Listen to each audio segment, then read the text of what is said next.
"What in the hell is that piece of junk?" The voice, sharp and laced with the casual arrogance of youth and proven lethality, cut through the dry desert air. Lieutenant Miller, calcined Wolverine, stood with his arms crossed, his state-of-the-art scar, slung across a chest rigged with thousands of dollars of tactical gear. He and his fire team, fresh from a successful rotation overseas, were using the Advanced Naval Special Warfare Range at Coronado for some relaxed training.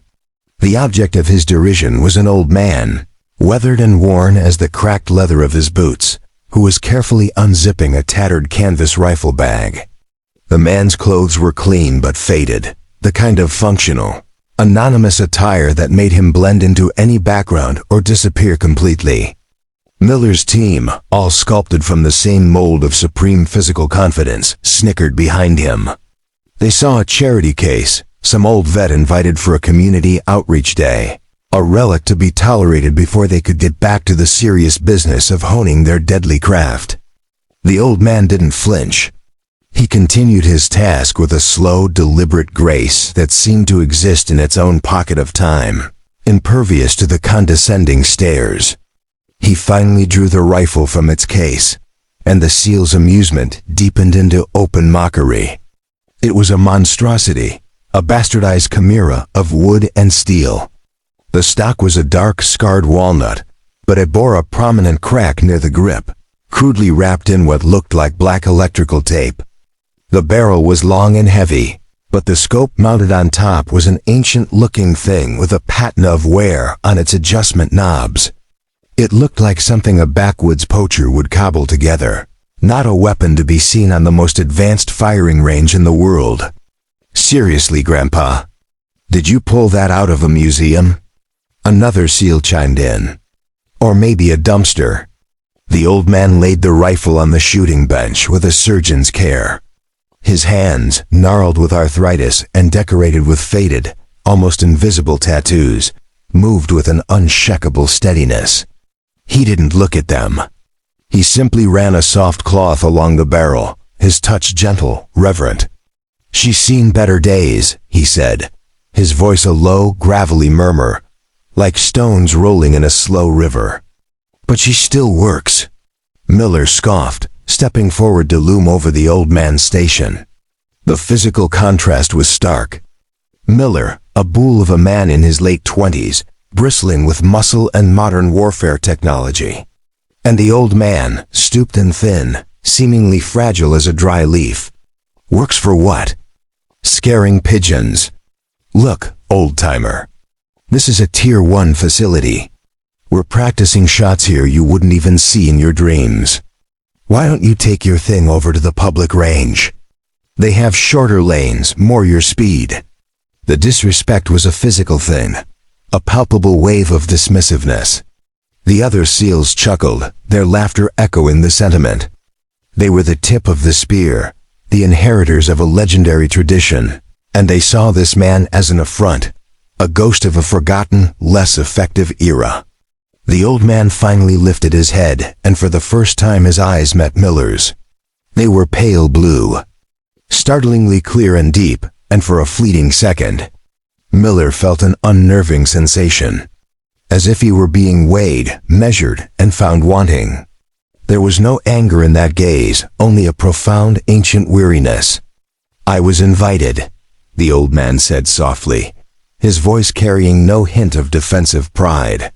He then turned his attention back to his rifle, pulling a small, well-worn toolkit from his bag. He began making minute adjustments to the scope, his movements economical and precise. This calm defiance, this utter refusal to be provoked, only infuriated Miller more. He saw it as a sign of senility, or worse, a passive-aggressive challenge to his authority on his own turf. He prided himself on his team's discipline and their cutting-edge capabilities. This walking anachronism was a distraction. He decided to escalate, to make an example of him. Invited by who? The Historical Society? Miller's voice dripped with sarcasm. He gestured down the range where digital targets were set up at staggering distances. "See that target way out there? The little red one? That's 2,000 meters. My rifle with its integrated ballistic computer and custom loaded ammunition can barely touch it on a good day. What do you plan to do? Wish the bullet over there? He turned to his men. All right, let's show the man what real shooting looks like. The team swaggered to the firing line, their movements a symphony of practiced efficiency. They went prone, deployed their bipods, and began the complex process of calculating for windage, elevation, and even the Coriolis effect. The range officer called the line hot. Miller took the first shot. The crack of the scar was sharp, a violent tearing of the air. They watched the vapor trail through their high-powered spotting scopes. The round impacted just a few inches high and to the left of the distant steel plate. Damn mirage, Miller grumbled, making a quick adjustment. The next two SEALs fired, their results similar close, but not a hit. It was a genuinely difficult shot, designed to push the limits of both man and machine. After several more misses, a frustrating silence settled over the team. The target remained untouched. Miller stood up, brushing the dust from his fatigues, his frustration simmering. He turned back to the old man, a cruel smile playing on his lips. All right, Grandpa, your turn. Show us how it's done. It was a joke, a final act of humiliation.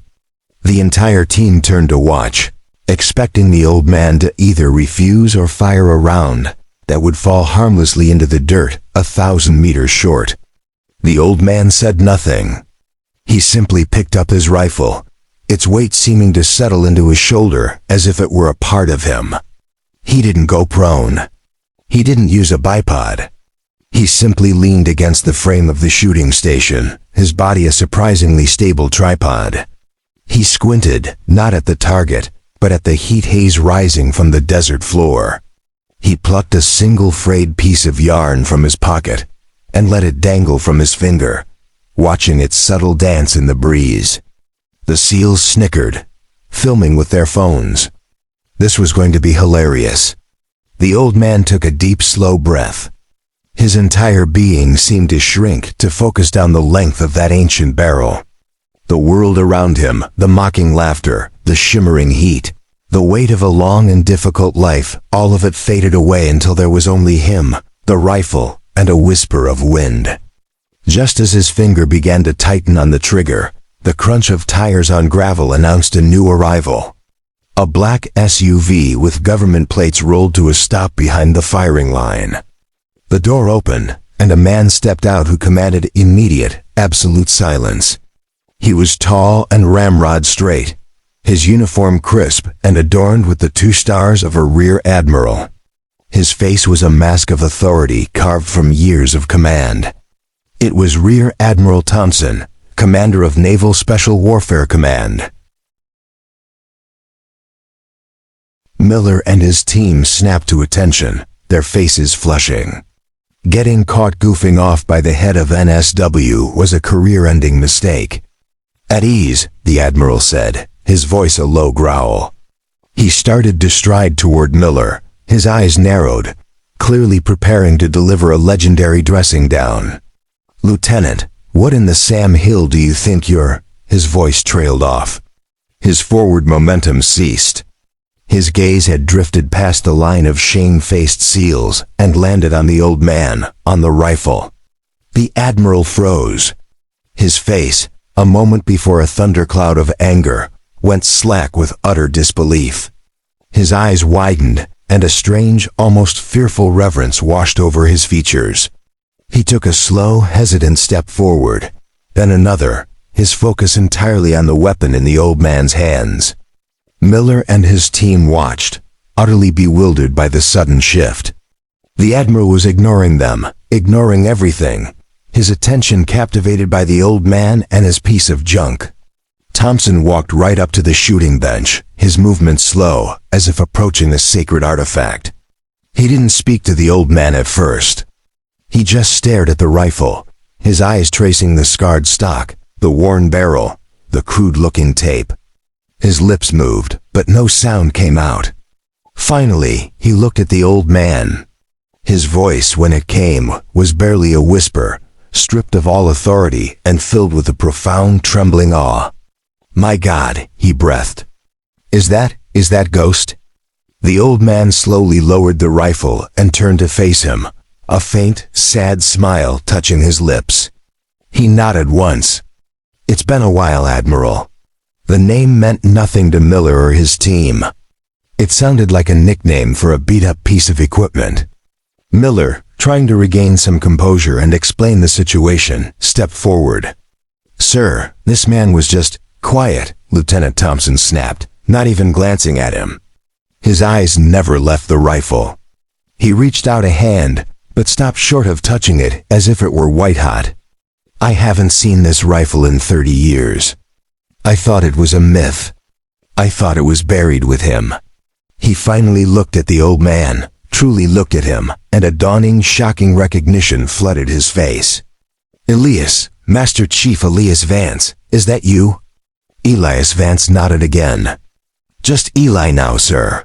Thompson turned on the SEALs, his face a maelstrom of emotions, fury, shame, and something else, something that looked like pity for their ignorance.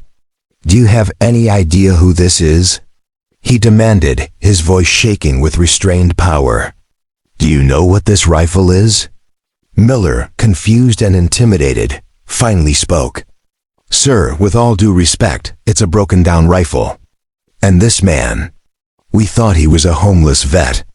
The Admiral looked as if Miller had just slapped him. He let out a short, harsh laugh devoid of any humor.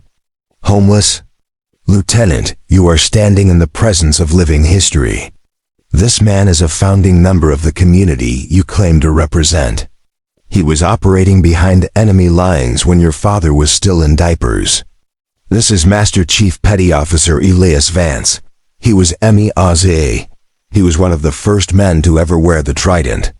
Most of the tactics you use, the gear you wear, it's all built on the lessons he and his brothers wrote in blood."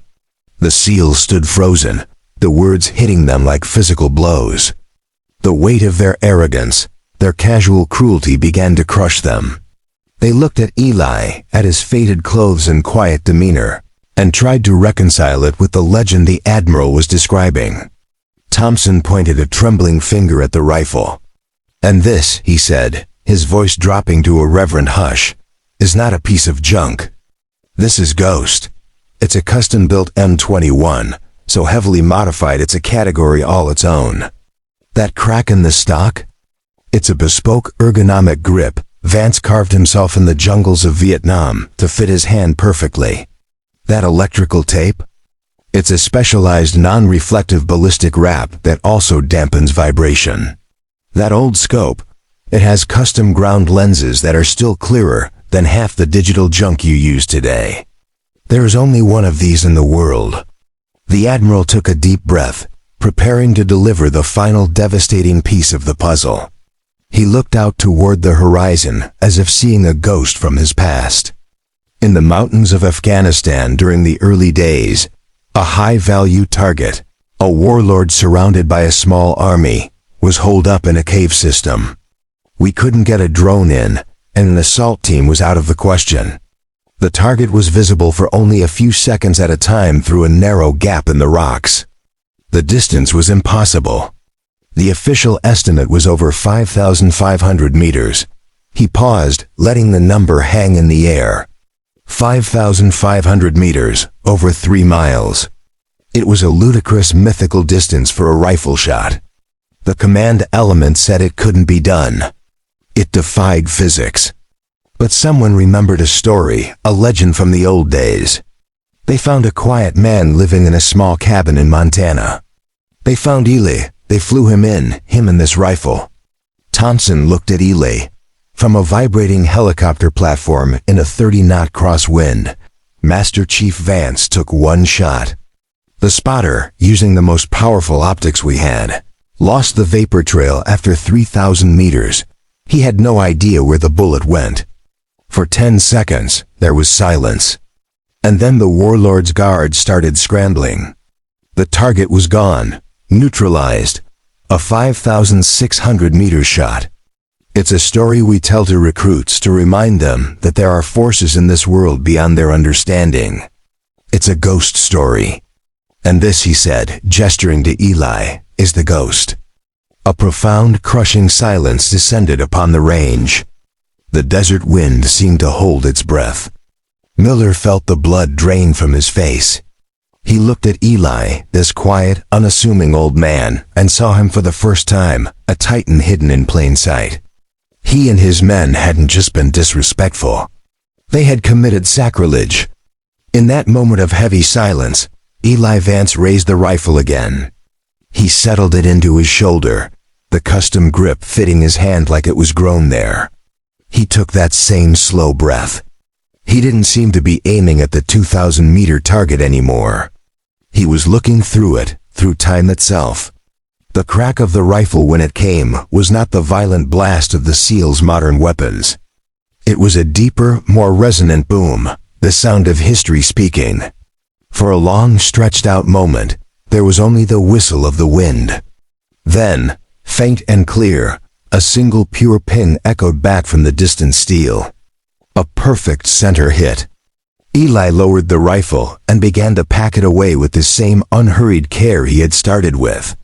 He had nothing left to prove. Miller stumbled forward, his helmet now feeling like a crown of shame. He stripped it off, his face pale. He came to a rigid formal halt in front of Eli.